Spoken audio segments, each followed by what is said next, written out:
blood.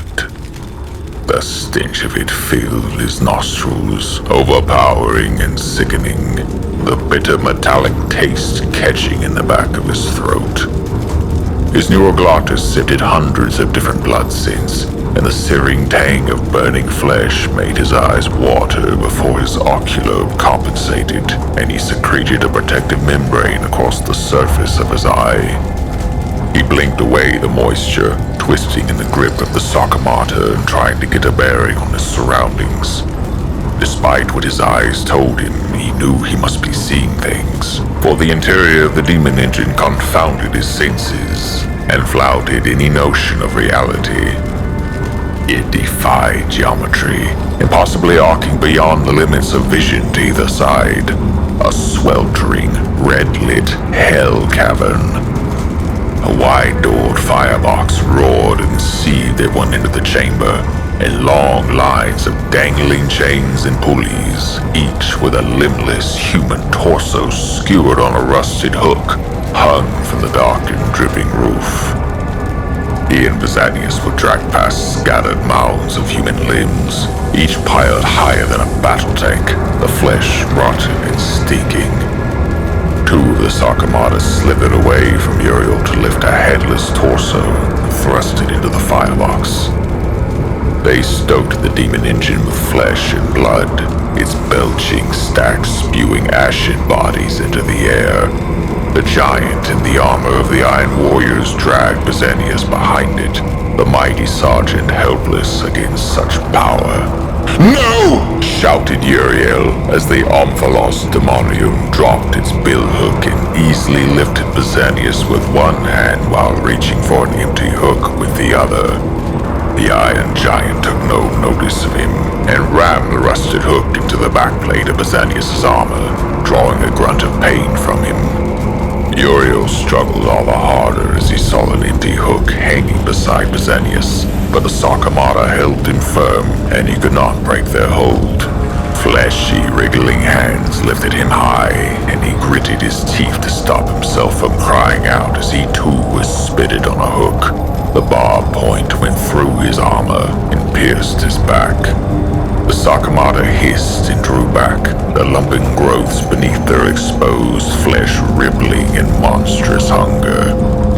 The clang of mighty pistons echoed through the impossible structure, hissing spigots belching stinking clouds of oil-streaked steam and iron-grilled furnaces flaring with blue and green flames.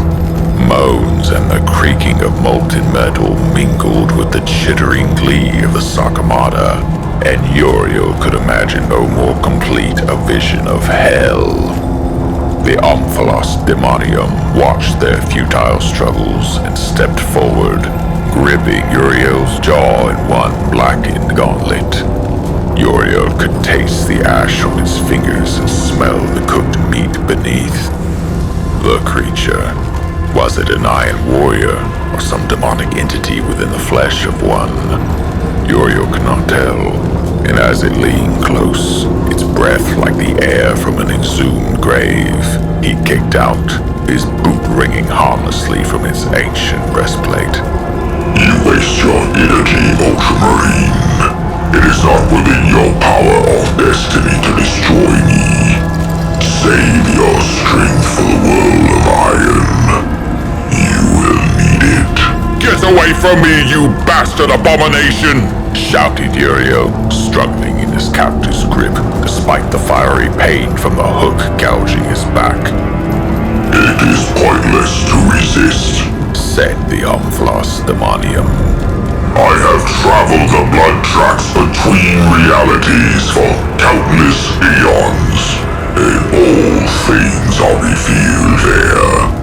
What has been, what is, and all the things that might yet be. I have snuffed out lives yet to be born, changed unwritten histories, and traveled paths no others may walk. And you think you can defy my will?" "The Emperor is with us. Yea, though we walk in the shadows," began Pasanius.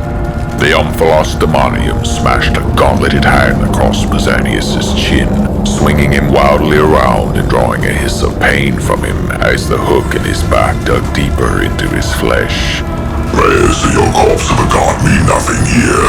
Its power is gone out of the world and nothing now remains of him. You lie! Snapped Uriel. The power of the Emperor is eternal! Eternal! Snarled the Omphalos Daemonium.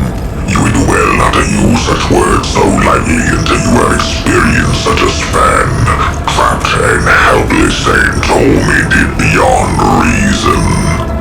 The yellow eyes of the Omphalos Daemonium burned into Uriel's, and he saw the deathless rage and madness within them. Whatever the malign intelligence that lurked within the ancient suit of power armor was, it was clearly insane. The torments it spoke of having driven it into a depthless abyss. "What are you?" said Uriel eventually. "What do you want with us?" The Omphalos Daemonium released its grip and turned from him as the Sarcomata began gathering up more body parts and carried them towards the furnace, hurling legs, arms, and heads into the flames. That is unimportant for now, it said, pulling a thick chain that hung beside the firebox and hauling on a rusted lever with a thick rubberized handle. All that matters is that you are here, and that, at this time, our journeys follow the same path. Uriel felt the impossible room judder as the lever was drawn back fully. The iron door they had been carried through shutting with a squeal of tortured metal. Pain flared in his back as the hook twisted between his ribs and the massive demon engine began to move. Cadavers on other hooks swung on their jangling chains, and Uriel felt the familiar churning sensation in his belly of a warp translation. Was this infernal engine somehow capable of traversing the currents of the warp? Was that how it had managed to intercept Calth's pride within the treacherous shoals of the Immaterium? He knew not to dwell too long on such things. The asking of such dangerous questions led to the path of deviation, the very thing that had seen them condemned to this fate. The churning sensation in Uriel's stomach grew, and he gritted his teeth against the growing pain. The Omphalos Daemonium turned from its labors and retrieved its billhook as the Sarcomata continued feeding the fires with corpses. Where are you taking us? Hissed Pasanius through gritted teeth. Where you need to go, said the giant. I know of your death oath and what has led you here.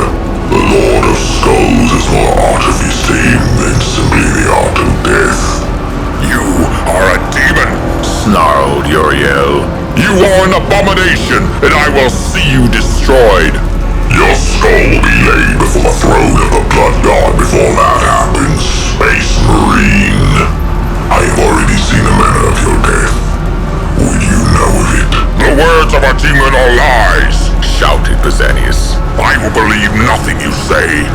The Omphalos Daemonium slashed his billhook around, the blade flashing towards Pasanius' neck. Blood welled from a shallow cut across the sergeant's throat. You seek death, Ultramarine, and I would gladly rend and tear your soul. I would rip your flesh streaming from your bones and garland this body with your entrails. But your death is to be far worse than even one such as I could devise. Your skull will be honored with a place in one of the bone mountains within sight of the Blood God.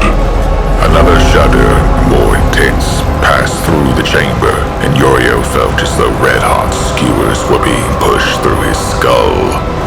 You should honor me, for you travel in ways no mortal has dared for eons. The Omphalos Daemonium raised its arms to the ceiling and laughed. We travel the blood tracks. The heart of blood and the Demarculaba await. And the demon engine roared into realms beyond existence.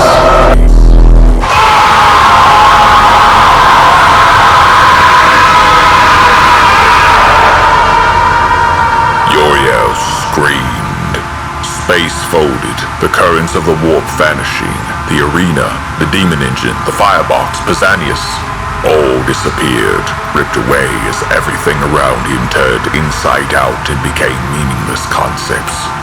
He felt himself simultaneously explode into a billion fragments and implode within himself, compressed to a singularity of hollow existence.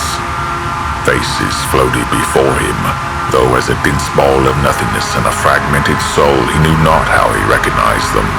Worlds and people, people and worlds, flashing past in a seamless blur, yet each as clear as though he'd examined each one in detail. Time slowed, yet rushed, splintering crystals sounding from afar as fractured realities ground and shifted like tectonic plates. He saw the demon engine spiral through the cracks between dimensions, snaking a path that wound through the shifting glass shards of reality, existing outside of everything, traveling in the slivers of null space between all that was and all that could ever be. He saw worlds of choking fumes, people in walking comas shuffling from one banal day to another, gray and dead without even the awareness to scream at the frustration of their pointless lives. Worlds where twisting numbers fell upon mountains of implausibility before running in molten rivers of algorithms to a sea of integers. It was gone in a heartbeat, replaced by a towering world of mountains and seas, white marble and gold. Flames roared and seethed from every surface as the world burned, its people ashes on the wind, all life extinguished. Uriel, though he could no longer be sure he even knew who that was anymore, saw with mounting awe that he knew this world. He saw the fortress of Hera cast down, her once proud walls splintered and broken, the temple of correction no more than a shattered ruin. Demons made sport in the shrine of the Primarch, gnawing on his holy bones and defiling his sacred corpse. He wept at such vileness, furious at his helplessness and incapable of wreaking his vengeance upon those who had visited such wrath upon the crag. Black howling things closed on the demon engine, unseen slithering guardians of nothingness worming their way through the cracks to close on them. The demon engine had traveled the blood tracks for millennia and knew that these blind sentinels were no threat to its terrifying power. Such guardian creatures fed on the souls of those unwitting fools who breached this realm by accident. Madmen who pored over forgotten lore and forbidden magics to unlock the gates between dimensions. Mortals who dared to travel to realms not meant for souls were devoured and made into yet more of the dark worms.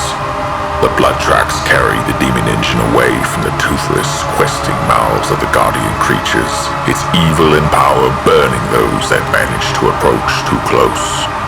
Clockwork worlds, worlds taken by evil, worlds of elemental madness, worlds of chaos, worlds of insanity, and worlds of arcing lightning. Everything was here. Every action that spawned a new realm of possibility could be found here, and Uriel felt the knowledge of such things fill him as he hung from his hook, bleeding and raw. The glue that held his fragile mind from sundering into pieces began to come undone. Awful knowledge of the insignificance of being and the pointlessness of action tore at his sense of who he was, and he desperately fought to hold on to his identity. He was Uriel Ventris. He was a warrior of the Emperor, sworn to defend his realm for as long as he lived.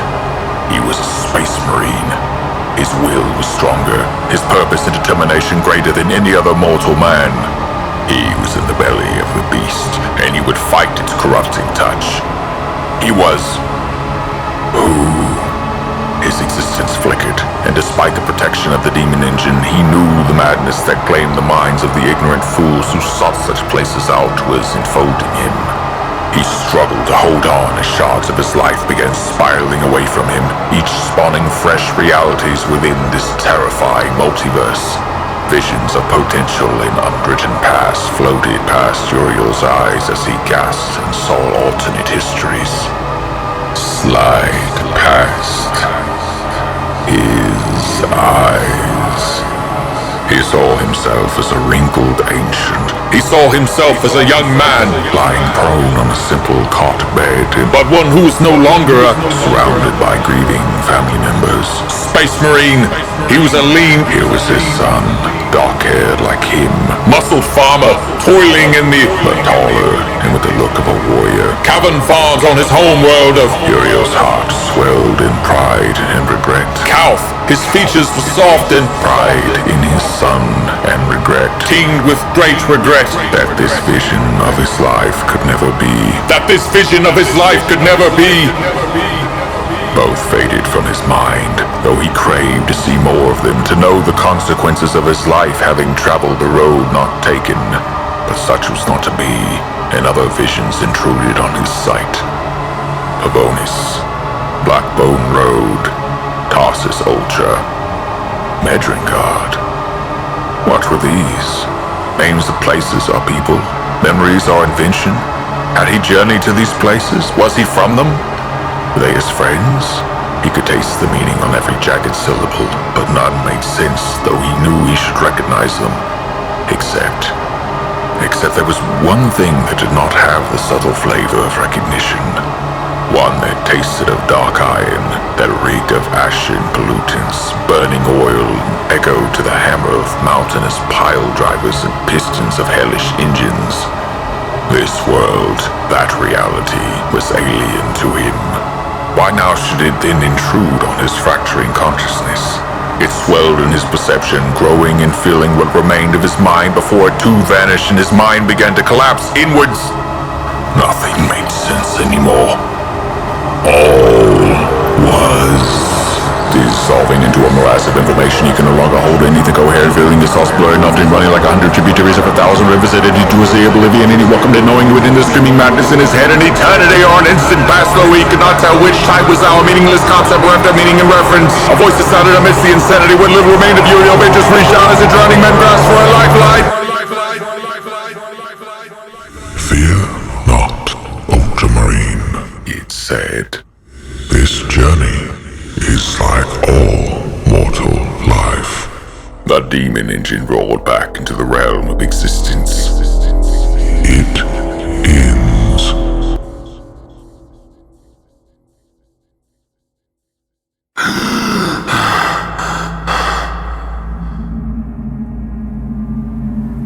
Uriel drew breath, his heart's hammering fit to break his chest, his blood thundering around his body and his face streaked with crimson that wept from his eyes and nose. He had bitten his tongue, and his mouth was filled with a coppery taste. He spat, tasting the reek of fumes and the acrid iron stench of industry. He lay still for long seconds as he tried to work out where he was. Above him was an unending vista of white, without depth or scale, and he blinked, reaching up to wipe the congealed blood from his face. His hand passed before his face and he was struck by a lurching sense of vertigo. He had a sudden sensation of falling and cried out, scrabbling around him for purchase. His hands closed on a fine shale of metallic shavings, and his vertigo vanished as he realized he was lying on his back and looking up into the sky.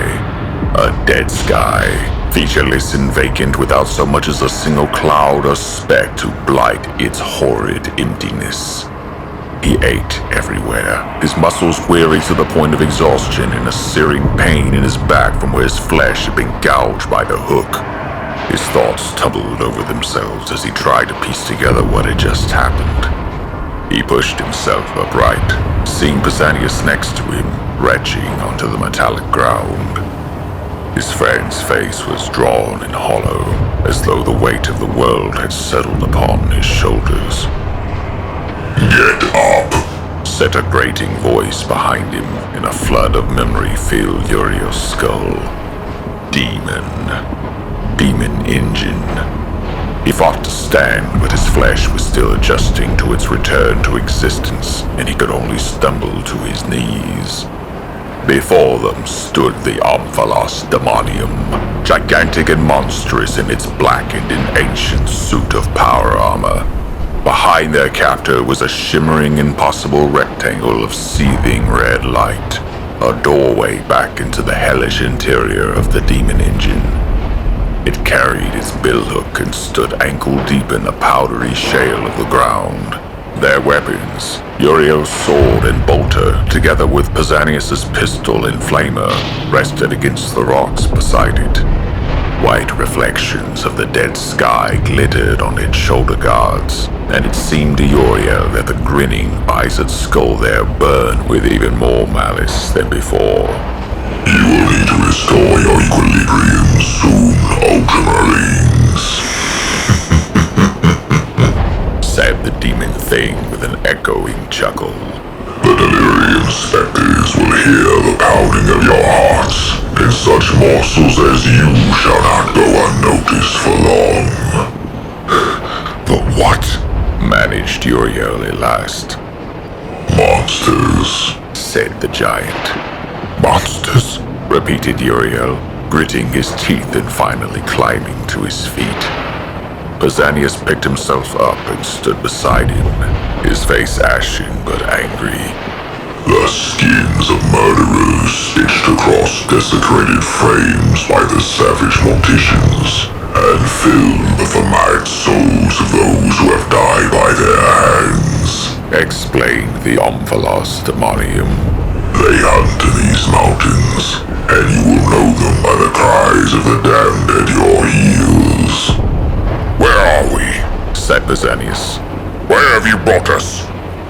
This is Medrengard, world of bitter iron, said the Omphalos Daemonium, pointing at something behind the two space marines. Domain of the demon Primarch, Ultramarines. Can you not feel his presence on the air? The malice of a being who once walked with gods, and is now cast down to dwell beyond the realm he once bestrode. Look upon this ashen world and despair. Uriel turned to where the Omphalos Daemonium was pointing, the breath catching in his throat as he saw the desolate vista before him. They stood on a high, rocky plateau above a sweeping gray hinterland of utter wretchedness. Far below them on the dismal steppe was a world of death. Uriel had thought the sweltering cavern of the demon engine had been a vision of hell, but it had been no more than a prelude to this soul-destroying desolation. Vast expanses of industrial heartland sprawled across the surface of the world. Steel skeletons of factories, mountains of coal and reddish slag, and mighty, belching smokestacks. Flames burned from blasted refineries, the pounding of mighty hammers and the clangorous screech of iron on stone audible from hundreds of kilometers away. Uriel had seen pollution-choked hive worlds, planets teeming with uncounted billions who toiled ceaselessly in filthy smog and smoke-choked death worlds. But they were garden paradises compared to Medrengard. He had even set foot on the iron surfaces of the Adeptus Mechanicus Forge worlds, the hollow domains of the priest of the machine god. He had been awed by the scale of their pounding infrastructure, their every surface given over to colossal manufactorum and cathedral forges. But even the mightiest of these worlds was but a village smithy compared to Medrengard. Rivers of molten metals snaked like channels of lava, and evil clouds of smoke wreathed each tall tower and famed chimney in a halo of lethal fumes. A vast, dark range of mountains towered over it all, blasted black rock where no living thing had ever lived or ever would. The peaks seemed to scrape the sky itself, the jagged stumps of the mountains a dozen or more times taller than the highest summit of McCrag.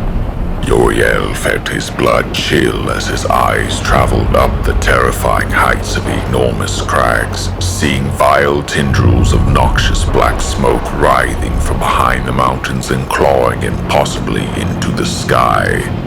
Strange turrets reared beyond the peaks, and Uriel knew with awful certainty that some nightmare city lay concealed and brooding in the dark, deep valleys of that damnable mountain range. A city where walls and bastions spread across the ground, and distant domes fouled the rock like fungi after the rain. It was a hideous, dead-ringed outpost of malice that was rightly abhorred by all living things.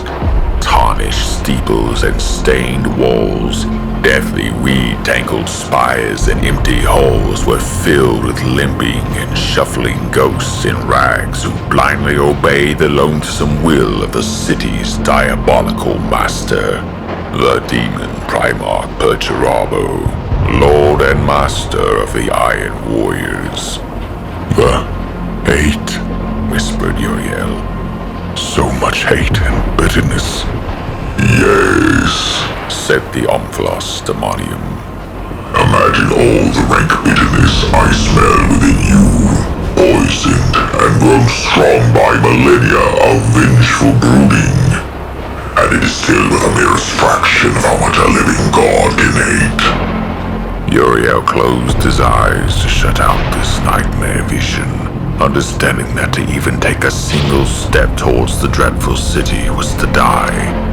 But its cyclopean immensity was etched forever in his mind, such that nothing could ever remove it. The futility of existence in the face of this nameless horror was almost too great to bear, and he raised his eyes to the dead sky, its soul-destroying emptiness preferable to Perturabo's baleful city. The ghostly black tendrils squirmed through the sky, and he saw that they poured towards the solitary thing to stain its emptiness. A vast black sun, its surface so dark that its darkness was not simply the absence of color and light, but such that its vertiginous depths sucked all life and soul from the world. Pasanius wept at its horrible, crushing weight, and Uriel was not surprised to find that he too shed tears at the sight of such an abomination against nature. Emperor, protect us, he whispered. This is... said the Omphalos Daemonium. This is the place you call the Eye of Terror. Why? Gasped Uriel, tearing his gaze from the morbid sun. Why here? This is the end of your journey. The place where you will fulfill your oath. I do not understand. That matters not. The things you seek to destroy, the Democulaba, are on this world. Shuttered away in the darkness, far from the sight of man in a great vastness fashioned from madness and despair. Why would you bring us here? Demanded Uriel, a measure of his self-control returning. Why would a creature of chaos seek to aid us?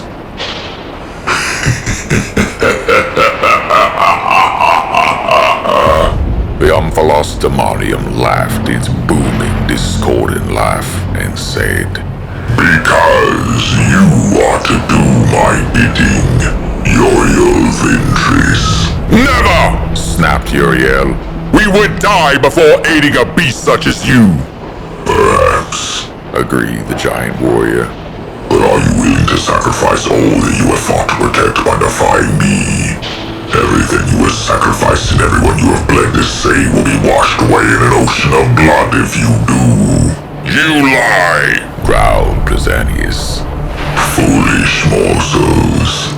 What need have I of lies? The architect of fate has lies enough for this universe. The Lord of Skulls demands no such pretenses. I know what you saw as we travel the blood tracks. Your world of fire and your people dead. Ashes on the wind as it burned to death. The Omphalos Daemonium took a ponderous step towards them, its billhook lowered to aim at Uriel's chest. I can make that happen, it promised. All the splendid futures you saw to be shaped, and I can ensure your precious home dies screaming in flames. Do you believe that? Uriel stared into the leprous yellow eyes of the demon and knew with utter certainty that it could do the things it spoke of.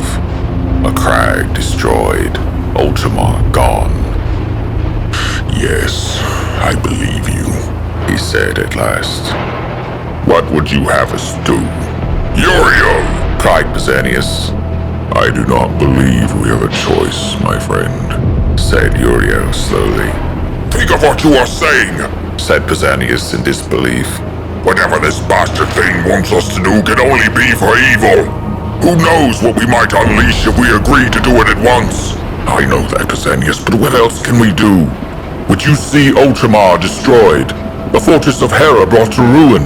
No, of course not, but... No, Pasanius, said Uriel evenly. Trust me. You have to trust me. Do you trust me? You know I do, protested Pasanius.